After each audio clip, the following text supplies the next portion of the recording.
Hello, boys and girls. Welcome to Story Corner with Mrs. Martin. Today we're going to be reading What Do You Do with a Tale Like This?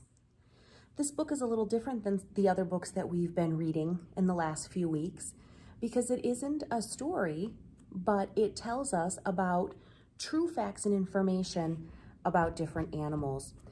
And you might remember that type of story is called a nonfiction story. And that type of book is called a nonfiction book, and this book would be found in the nonfiction section of our library. This is the book, What Do You Do with a Tale Like This? It's written by Stephen Jenkins and Robin Page, and if you look closely, you'll see that it was an award winner. It has the silver sticker on the book, which means that it was the runner-up. It won second place in the year that it was published. This is What Do You Do with a Tale Like This? Animals use their noses, ears, tails, eyes, mouths, and feet in very different ways. See if you can guess which animal each part belongs to and how it is used. At the back of the book, you can find out more about these animals.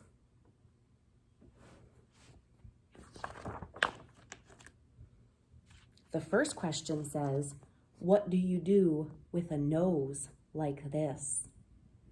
Throughout the video today, you might want to use the pause button to stop the read aloud and examine the pictures more closely and try to make your guesses. And on the next page, it tells us. It says, if you're a platypus, you use your nose to dig in the mud. If you're a hyena, you find your next meal with your nose. If you're an elephant, you use your nose to give yourself a bath.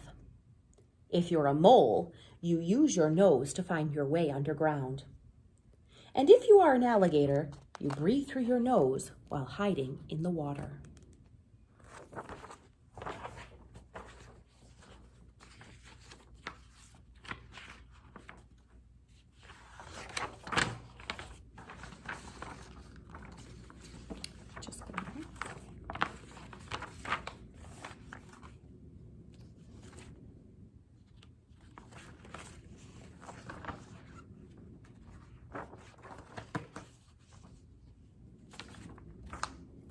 Sorry about that.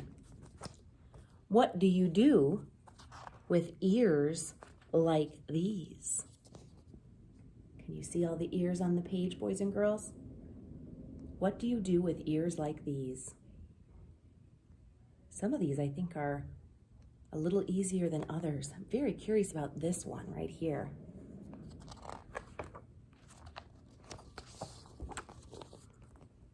If you are a jackrabbit, you use your ears to keep cool. If you're a bat, you see with your ears. If you are a cricket, this was the one I was curious about, you hear with your ears that are on your knees. If you are a hippopotamus, you close your ears when you're underwater.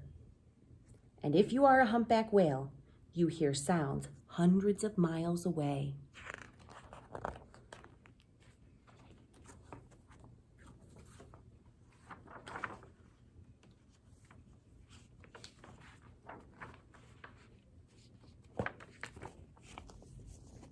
What do you do with eyes like these?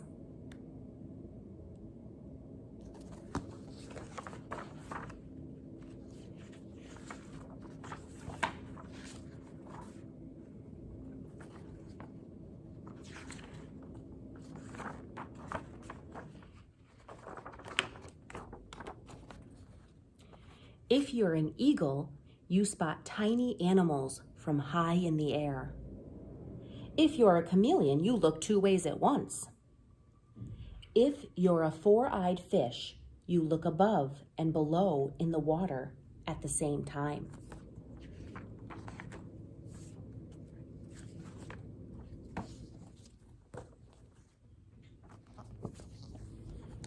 If you are a bush baby, you use your large eyes to see clearly at night.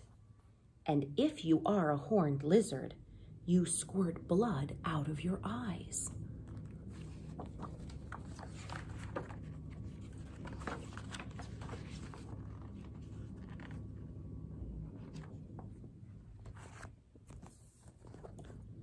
What do you do with a tail like this? And that is the question that is the title of our story today. What do you do with a tail like this?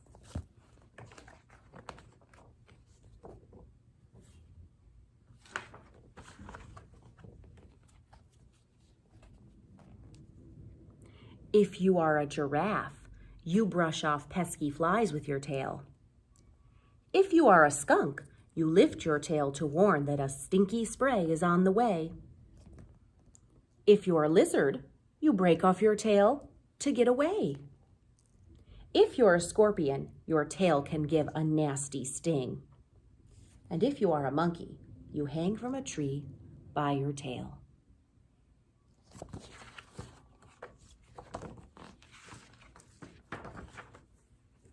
What do you do with feet like these?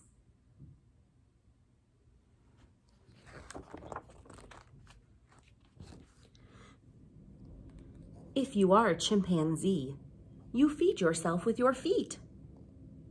If you're a blue-footed booby, you do a dance. If you're a water strider, you walk on water.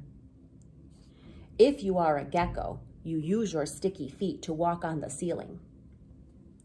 If you're a mountain goat, you leap from ledge to ledge.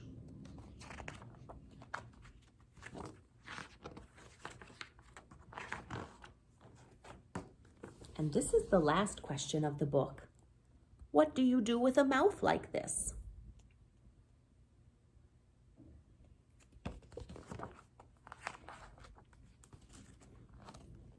If you're a pelican, you use your mouth as a net to scoop up fish. If you're an egg-eating snake, you use your mouth to swallow eggs larger than your head. If you're a mosquito, you use your mouth to suck blood. If you are an anteater, you capture termites with your long tongue. And if you are an archer fish, you catch insects by shooting them down with a stream of water. And that's the end of the main text of the book. What do you do with a tail like this? Such an interesting story about different animals. In the back of the book, I'll show you that Stephen Jenkins and Robin Page have included information about each of the animals that we see in the book today. There's a little paragraph about platypus, hyena, elephants, alligators, hippopotamus, giraffe, all the animals we saw in the book today. And although you don't have this physical book to really closely look at all of the information about each of the animals, one thing that you can do is log on to Pebble Go or access Pebble Go through Clever. That's my favorite way. It's the easiest way to get to Pebble Go because you don't have to enter in the username and password. So hop on to Clever, click on Pebble Go, and think about which of the animals in the book today you're most curious about. And if you search at the top of the Pebble Go website for your animal, you can learn all about them. So if you were interested in learning more about a giraffe, you could search for giraffes and learn more about them in Pebble Go. If you wanted to know more about the chameleon, you could search for that in Pebble Go. If you need help with some of the spelling, ask your parents. Until next week, boys and girls, this is Mrs. Martin, and today we got a chance to read What Do You Do with a Tail Like This? I hope to see you soon. Take care and be well. Bye, friends.